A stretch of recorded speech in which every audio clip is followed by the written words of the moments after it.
Hi, I'm David Jones, CCC Agronomy, and it's that time of year when we need to look at maize maturity. Not the easiest thing to do, but there are a few simple guides that just following some rules you can get the crop about right and set yourself up for the winter. So, two things. Firstly, you need to know that maize dries down, depending on variety and situation and location, at about 2% dry matter per week in September. So it's the 10th of September today, and the variety we've got here in this field is Caspian. It's very early, earliest variety on the list, maturity group 12, and it's not far off, and I can tell that by two things. Firstly, if I take the stover, that's the stem and the leaf, and I take it, break it and twist it out, it's very hard for me to get much moisture out of that, which indicates that the overall crop dry matter is probably somewhere around the 30%.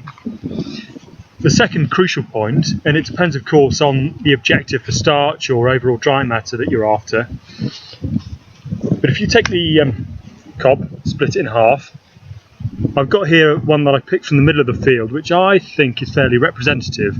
Do not fall into the mistake of picking one from the side and thinking it's, or even several from the side, and thinking it's a good indication, because it will not be, trust me.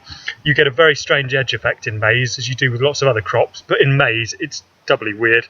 So I've got here, as I push the grain open, you'll just maybe see there that it's actually quite hard and glassy on top, and crucially, the milk line is around sort of 60% down the kernel, right in the middle of the kernel there. So that means that we're probably overall about 45% dry matter with the cob and around 30% dry matter with the stover and the stem and the leaf material. So overall the crop's probably about 30% dry matter, which is about right, but actually for optimum starch you could leave this a bit longer. So there we have it, two rules. One, check how much moisture comes out of the stem and the leaves, don't forget that.